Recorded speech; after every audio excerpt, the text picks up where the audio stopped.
Assalamualaikum warahmatullahi wabarakatuh. Alhamdulillah, alhamdulillahilladzi ja'alal qalama lil kitabah wal kitabah lil qiraah wal qiraah lil ma'rifah wal ma'rifah lil ibadah wal ibadah lillahi ta'ala. Tak punya pacar, punyanya sahabat. Teman-teman, apa kabar? Sehat? Alhamdulillah. Dalam kesempatan yang indah ini, izinkanlah saya Khairun Zidane akan menyampaikan sebuah tausiah yang bertema Isra Mi'raj sebagai momentum spiritual. Para dewan juri dan pemirsa dimanapun Anda berada. Isra adalah perjalanan Nabi dari Masjidil Haram Mekah hingga ke Masjidil Aqsa Palestina. Sedangkan Mi'raj adalah kenaikan Nabi Muhammad SAW dari Masjidil Aqsa hingga ke Sidratul Muntaha. Para dewan juri dan pemirsa dimanapun Anda berada. Peristiwa Isra Mi'raj adalah peristiwa yang sangat besar yang menggemparkan masyarakat Arab dan membaginya hingga 3 bagian. Kelompok yang pertama adalah mereka yang tidak percaya bahwa adanya peristiwa Isra Mi'raj tersebut. Bahkan mereka menyebarkan isu bahwasanya Nabi Muhammad SAW ini telah berbohong. Kelompok yang kedua adalah mereka yang ragu-ragu. Di satu sisi mereka tidak percaya adanya Isra Mi'raj, namun di sisi yang lain mereka percaya bahwa Nabi Muhammad SAW tidak pernah berbohong. Kelompok yang ketiga yaitu mereka yang sangat percaya kepada Nabi Muhammad SAW, bahkan melalui peristiwa tersebut semakin meningkatkan kualitas keimanan mereka. Lantas termasuk kelompok manakah kita? Para dewan juri dan pemirsa dimanapun Anda berada. Adapun peristiwa Isra diabadikan di dalam Al-Quran surat Al-Isra ayat ke-1. Sedangkan peristiwa Mi'raj diabadikan di dalam Al-Quran ayat surat An-Najm, maksud saya ayat 13 hingga 18. Dan beberapa riwayat yang menerangkan secara detail tentang perjalanan Nabi tersebut. Dalam beberapa riwayat yang ada, peristiwa Isra Mi'raj ini Nabi Muhammad SAW dengan mengendarai buruk.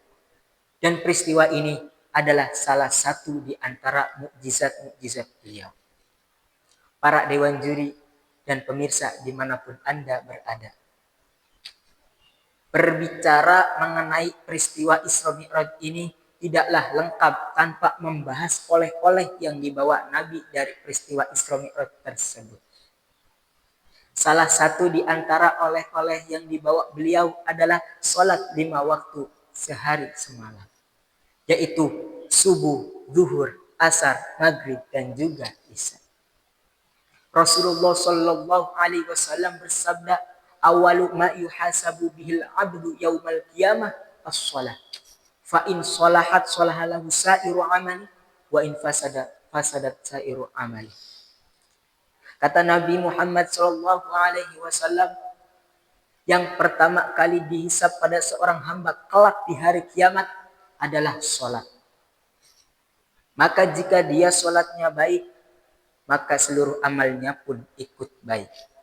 Sedangkan jika dia sholatnya buruk, maka buruk pula seluruh amalnya.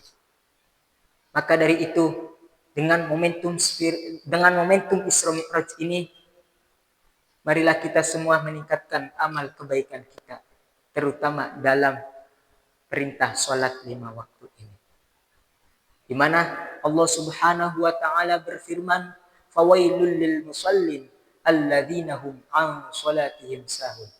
Kata Allah Subhanahu wa taala, fawailul lil musallin.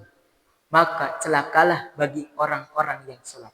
Yang sholatnya bagaimana? Yaitu alladzina hum an salatihim sahun, yang salatnya dia lalai dalam mengerjakannya.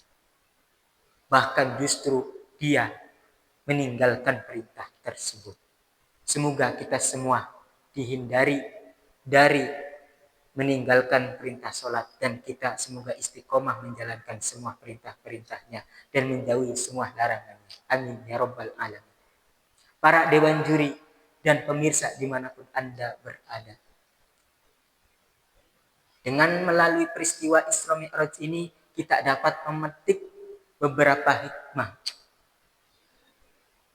Hikmah yang dapat kita petik diantaranya yang pertama yaitu meyakini bahwa Allah Subhanahu wa Ta'ala adalah zat yang maha besar, zat yang maha agung, zat yang mana sebaik-baiknya penolong. Tidak ada yang lebih besar dari Allah Subhanahu wa Ta'ala, dan juga Allah Subhanahu wa Ta'ala adalah sebaik-baiknya penolong. Hikmah yang kedua yang dapat kita ambil dari peristiwa Isra Mi'raj tersebut adalah mengetahui dan meyakini bahwa perintah sholat adalah perintah yang paling wajib di antara perintah-perintah yang lainnya. Yang dimana perintah sholat adalah perintah yang langsung Allah perintahkan kepada Nabi Muhammad secara bertemu dengan langsung. Yang ketiga yang dapat kita ambil dari peristiwa Isra Mi'raj ini adalah bahwasanya meyakini dengan teguh ajaran dan risalah yang dibawa oleh Nabi Muhammad Sallallahu Alaihi Wasallam. Demikianlah yang dapat saya sampaikan. Kurang lebihnya mohon maaf. Ma asabaka min hasanatin famin Allah, wa ma asabaka min sayyi'atin famin nafsik. Wassalamualaikum warahmatullahi wabarakatuh.